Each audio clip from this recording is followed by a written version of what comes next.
चलो ठीक है, इतना सारा चीज़ समझ गई। अब इसमें कुछ और चीज़ें होती है, ठीक है। अब ये क्योंकि ये कैलकुलेशन किस चीज़ की है, net profit before the tax and extra ordinary item. Extra ordinary याद है, इस साल जितना प्रोविज़न तुमने बनाया हुआ है, इस साल P&L से जितना बनाया वो तो यहाँ से निकला, वहाँ पे तुमने क्या किया, ऐड किया, ठीक है। उसके बाद अगर मान लो कोई इनकम टैक्स का रिफ़ंड मिला हुआ है, तो रिफ़ंड मिलता है तो इनकम P&L में क्या होता है, क्रेडिट होता है। अब दो बार मतलब P&L में क्रेडिट मतलब क्या, जुड़ा हुआ है, अब उसको क्या करना है, माइनस करना है, रिफ़ंड ऑफ इनकम टैक्स, ठीक है। तो इनकम टैक्स का अगर रिफ़ंड मिले, जैसे कि टैक्स को तुमने दो जगह किया ना, कि जो इस बार P&L से बनाया उसको जोड़ा है, और जो एक्चुअल में पेमेंट किया है उसको एक्चुअल में यहाँ से माइनस किया बाद में जाके। ये तो एक तरीके से क्या रेक्टिफिकेशन हो रहा है, क्योंकि मेरे को net profit before the tax and extra ordinary item चाहिए, है ना। तो यहाँ पे रिफ़ंड अगर इनकम टैक्स का है तो रिफ़ंड क्या करेंगे, आप जाके माइनस करेंगे। क्यों, क्योंकि रिफ़ंड जो है P&L में जुड़ा हुआ था, ठीक है। और मेरे को ऐसा प्रॉफिट चाहिए जिसमें एक्स्ट्रा ऑर्डिनरी आइटम ना हो, ठीक है, बिफोर टैक्स हो, यही चीज़ है। तो एक तो याद रखना कि रिफंड ऑफ टैक्स इस वाले कैलकुलेशन में क्या पहले क्या माइनस करोगी, क्यों, क्योंकि P&L में जुड़ा हुआ है, क्रेडिट है, ठीक है।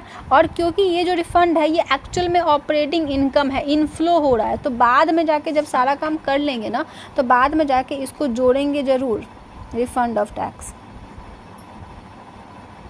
ठीक है, क्योंकि ये क्या है, इनफ्लो है। समझ में आ गया दो काम। उसके बाद है एक्स्ट्रा ऑर्डिनरी आइटम। तब एक्स्ट्रा ऑर्डिनरी आइटम को भी क्या रेक्टिफाई करना है। एक्स्ट्रा ऑर्डिनरी आइटम में सपोज़ कि क्या, एक्स्ट्रा ऑर्डिनरी एक्सपेंस है, सारे दुनिया जान के सारे एक्सपेंस P&L में जाते हैं, डेबिट हुए रहते हैं। तो अगर कोई एक्स्ट्रा ऑर्डिनरी है, तो अगर कोई एक्स्ट्रा ऑर्डिनरी एक्सपेंस है तो P&L में डेबिट हुआ होगा, तो डेबिट है यानी कि माइनस हुआ पड़ा है, तो माइनस है तो आप क्या करेंगे, इसको सही करने के लिए जोड़ दो।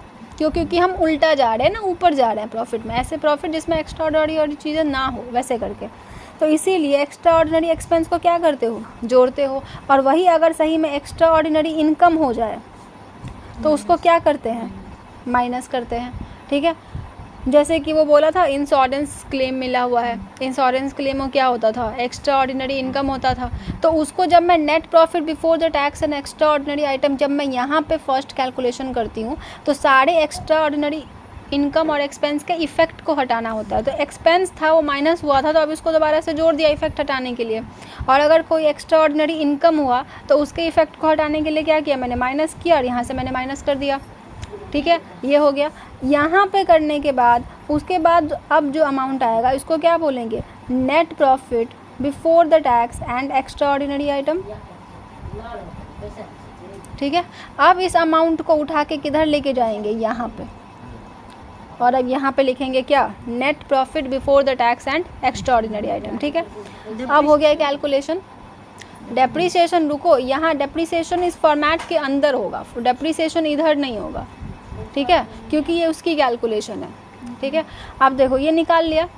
इसमें क्या है, ये जो तुमने ये सारा माइनस प्लस उल्टा सीधा काम किया, तुमने सारा काम उल्टा किया। यहाँ पे तुमने net profit before the tax निकालने के लिए किया, ठीक है, net profit before the tax निकालने के लिए। लेकिन एक्चुअल में एक्स्ट्रा ऑर्डिनरी इनकम और एक्सपेंसेस में आपका इनफ्लो और आउटफ्लो है, और वो ऑपरेटिंग एक्टिविटी से रिलेटेड है। इसीलिए जैसे तुमने टैक्स जो एक्चुअल में पे किया उसको माइनस किया, टैक्स जो एक्चुअल में पैसे में मिले उसको बाद में क्या किया, जोड़ रहे हो, क्योंकि वो तुम्हारे ऑपरेटिंग का है क्या, इनफ्लो।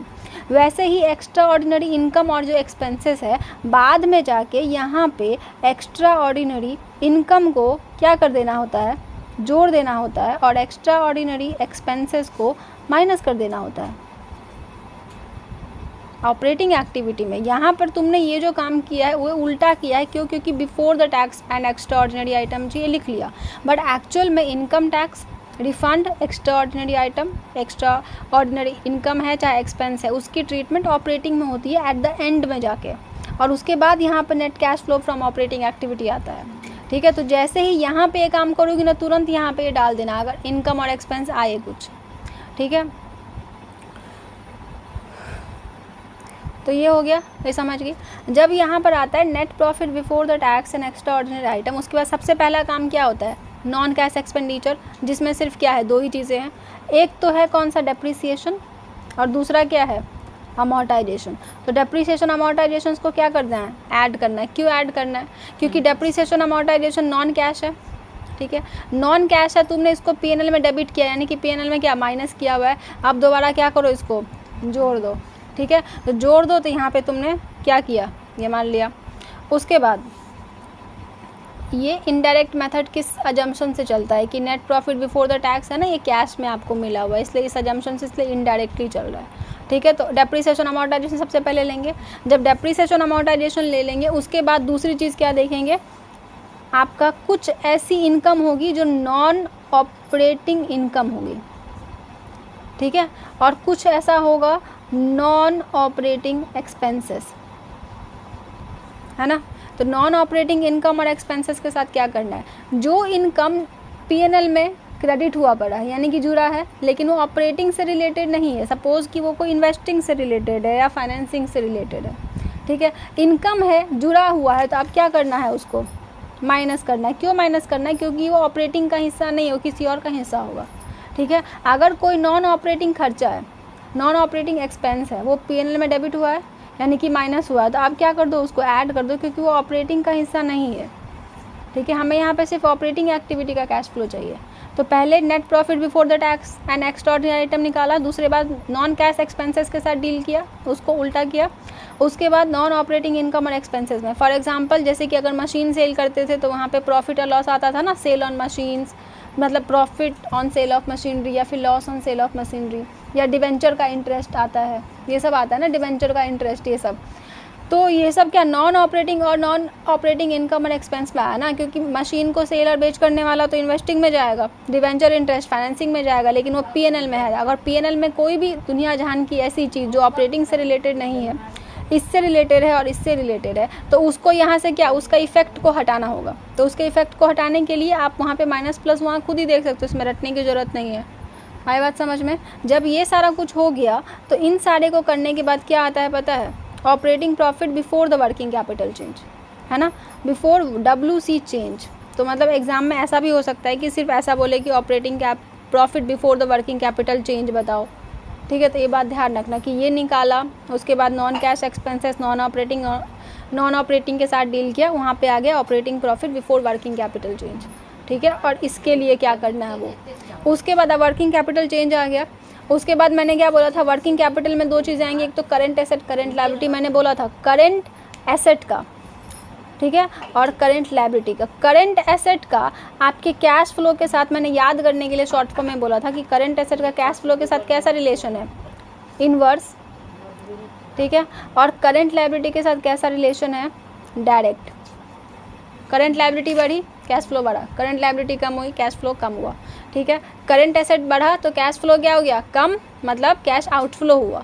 और वही करंट एसेट अगर कम हुआ तो इनफ्लो बढ़ गया। समझ में आया, यानी कि अपोजिट है रिलेशन। अब इतना डिटेल में नहीं कि क्यों है क्या नहीं है, तो पढ़ा ही चुकी हूँ, ठीक है। तो बस अब तो ये आखिरी टाइम है, तो चलो अभी क्या है, अगर मान लो करंट लायबिलिटी इंक्रीज़ हुई तो मैं इसको क्या मानूंगी, इनफ्लो, तो मैं ऐड करूँगी।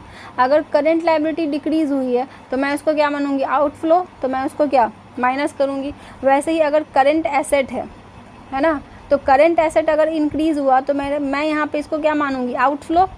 और अगर करंट एसेट मेरा डिक्रीज़ हुआ तो मैं इसको मानूंगी क्या, इनफ्लो। तो यानी कि इसके साथ क्या रिलेशन है, इन्वर्स वाला रिलेशन था। और करंट लायबिलिटी के साथ कैसा रिलेशन था, डायरेक्ट। ये वर्किंग कैपिटल चेंज कर दिया। उसके बाद यहाँ पे क्या, एक्स्ट्रा ऑर्डिनरी इनकम और एक्सपेंस को मैंने बोला था क्वेश्चन में दिया है, तो एक बार यहाँ पे अपोजिट करना है, पर उसके बाद ऑपरेटिंग में माइनस प्लस करना है, वो भी सीधा करके।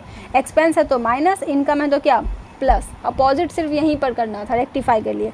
उसके बाद रिफंड मिला है तो प्लस ये तुम्हारा इनफ्लो है, और अगर टैक्स पे किया तो आउटफ्लो है। ये सारा काम कर दिया। उसके बाद क्या आता है, ये उसके बाद क्या आ गया आपका, cash flow from operating activity.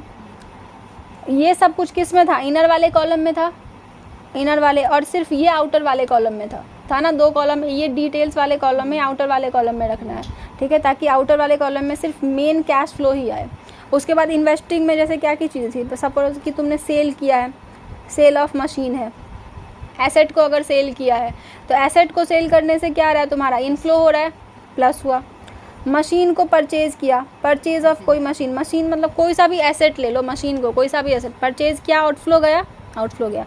यानी कि इन्वेस्टिंग में क्या करना है, सब कुछ डायरेक्ट, इनफ्लो तो इनफ्लो, आउटफ्लो तो आउटफ्लो, जितने पैसे गए जितने पैसे आए, प्रॉफिट और लॉस यहाँ पर नहीं देखना है, समझ में आया, जितने पैसे गए जितने पैसे आए वही था।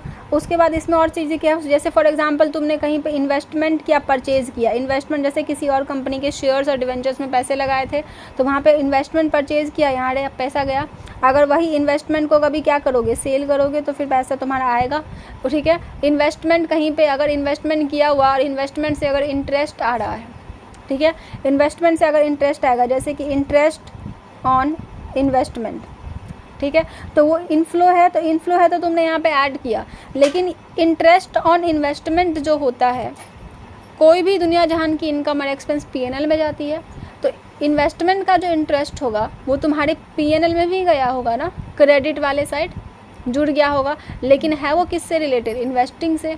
तो यानी कि वो क्या है, नॉन ऑपरेटिंग इनकम नहीं है, ऑपरेटिंग यहाँ पे पीएनएल में जो जुड़ा हुआ है नॉन ऑपरेटिंग इनकम है ना, वो इंटरेस्ट ऑन इन्वेस्टमेंट यहाँ पर क्या होता है, माइनस, क्यों, क्योंकि वो ऑपरेटिंग का हिस्सा नहीं, इसका हिस्सा है, यहाँ पे जुड़ेगा और यहाँ से क्या होगा, हट जाएगा, यहाँ से माइनस होगा, समझ में आया।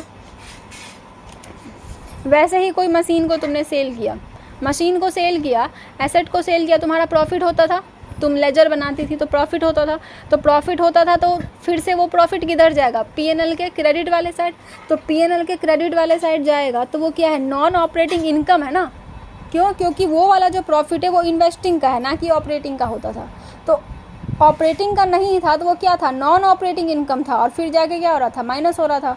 वैसे ही अगर मशीन को सेल